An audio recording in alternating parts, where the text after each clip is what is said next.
चिलैया समिति की सिफारिशों के आधार पर निम्न में से किस क्षेत्र में सुधार के प्रयास हुए? तो चिलैया समिति दोस्तों ये बना था 1991 में बना था ये 1991 में चिलैया समिति बनी थी और ये कर नीति के लिए बनाई गई थी, ये टैक्स रिफॉर्म के लिए बनाई गई थी ये कमेटी। और इस कमेटी ने अपना रिपोर्ट 2 साल बाद दिया था, 1993 में दिया था। इस कमेटी ने अपना रिपोर्ट कब दिया था? 1993 में दिया था। ठीक है दोस्तों, आगे बढ़ते हैं। इसमें भारतीय संविधान के किस अनुच्छेद के अंतर्गत राज्यपाल को राज्य विधानसभा द्वारा पारित विधेयक को राष्ट्रपति के विचार के लिए आरक्षित करते हैं? यानी कि इसमें बोला जा रहा है कि जो राज्यपाल है वो विधानसभा द्वारा जो भी विधेयक पारित होता है उसको कभी कभी राष्ट्रपति के विचार के लिए भी आरक्षित कर सकते हैं। तो ये किस आर्टिकल में लिखा हुआ है? तो ये आर्टिकल 200 में है ना, अनुच्छेद 200 में लिखा गया है। ठीक है, आगे बढ़ते हैं। इसमें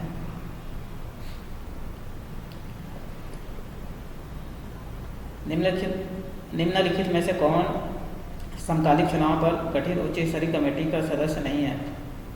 तो दोस्तों इसका एक्चुअल आंसर अभी तक नहीं मिल पाया है, फिर भी इसकी बहुत ज़्यादा संभावना है कि श्री NK सिंह इसमें इसके सही आंसर हो सकते हैं, लेकिन इसके अभी सही ऑप्शन नहीं मिले हैं। तो इसको अभी आप विलोपी समझिए या फिर इसको अभी छोड़ दीजिए।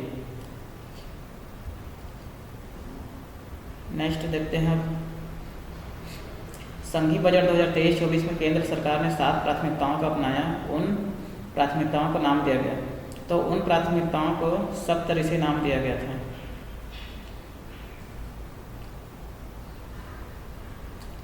निम्नलिखित क्वेश्चन 29 निम्नलिखित में से किस फिल्म ने सर्वश्रेष्ठ पिक्चर श्रेणी में 96 एकेडमी पुरस्कार 2024 जीता? तो जो 96वां एकेडमी पुरस्कार मतलब कि ऑस्कर ही है। ऑस्कर पुरस्कार कौन जीता था? तो इसका सही ऑप्शन है दोस्तों ओपेनहाइमर, जो क्रिस्टोफर नोलन राइटर थे जिसके। तो इस फिल्म को क्या किया गया था? ऑस्कर दिया गया था। अब यहाँ पे देखते हैं क्वेश्चन 30 निम्नलिखित में से किस संविधान संशोधन के मंत्रिपरिषद में प्रधानमंत्री सहित मंत्रियों की कुल संख्या लोकसभा के सदस्यों की कुल संख्या के 15% से अधिक की संख्या को प्रतिबंधित करता है? तो 15% से अधिक क्या होना चाहिए? कैबिनेट में मंत्री नहीं होना चाहिए। तो ये कब बनाया गया था? ये नियम बनाया गया था 91 संविधान में, है ना, 91 संविधान संशोधन में बनाया गया था। तो इसका सही ऑप्शन क्या हो जाएगा? Option C. अब आगे देखते हैं। इसमें न्याय दर्शन में ज्ञान का पर्याय है। न्याय दर्शन में ज्ञान का पर्याय क्या है? बुद्धि, उपलब्धि, ए एवं बी दोनों उपयुक्त में से कोई नहीं। तो इसमें ज्ञान का पर्याय मतलब कि ज्ञान का पर्यायवाची किसको माना गया है? न्याय दर्शन में दोनों को माना गया है। मतलब कि पहले तो बुद्धि होना चाहिए और बुद्धि के साथ साथ हमको क्या होना चाहिए? उपलब्धि भी हमको हासिल होनी चाहिए। तो इसको बुद्धि और उपलब्धि दोनों को क्या माना गया है? ज्ञान का पर्याय माना गया है। ठीक है दोस्तों, आगे बढ़ते हैं। इसमें निम्नलिखित में से किसे अकबर द्वारा जगतगुरु की उपाधि प्रदान की गई है? जिनचंद्र सूरी, हीर विजय सूरी, शांति चंद्र बीरबल।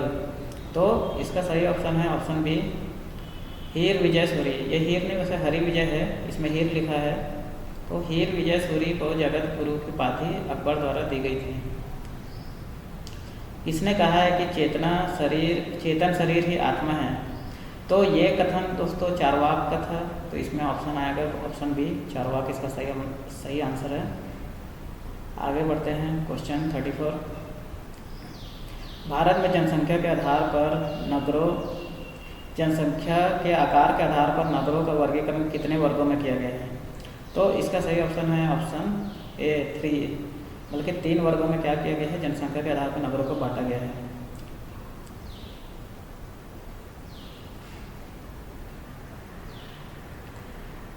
क्वेश्चन 35 भारतीय सांख्यिकी संस्था के संस्थापक कौन है? तो भारतीय सांख्यिकी संस्थान के संस्थापक कौन है?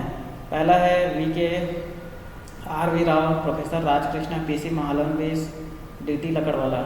तो इसका सही ऑप्शन है ऑप्शन सी, P.C. महालनोबिस। तो P.C. महालनोबिस ने 1931 17 दिसंबर 1931 में क्या किया था? 1931। ठीक है दोस्तों, तो 1931 में भारतीय सांख्यिकी संस्थान की स्थापना किया था। आगे देखते हैं अब इसमें भारत में जनजातीय मामलों के मंत्रालय का स्थापना वर्ष। तो जनजातीय मामलों के मंत्रालय की स्थापना वर्ष है इसमें 1991, 1995, 1999, 2001। तो 1999 इसका सही आंसर है। 1999 में जनजातीय मामलों के मंत्रालय का गठन हुआ था। अवशिष्ट विषय क्या है? राज्य सूची में शामिल विषय, समवर्ती सूची में शामिल विषय, विषय जो किसी सूची में शामिल नहीं है, सम सूची में शामिल विषय। तो अवशिष्ट वही है कि जो किसी भी सूची में शामिल नहीं होता, वही अवशिष्ट होता है। तो अवशिष्ट शक्ति किसके पास है? ये पढ़े हुए हैं हम लोग। अवशिष्ट शक्ति केंद्र के पास है। तो इसका सही ऑप्शन है ऑप्शन सी, विषय जो किसी सूची में शामिल नहीं है, उसी को हम लोग कहते हैं अवशिष्ट विषय।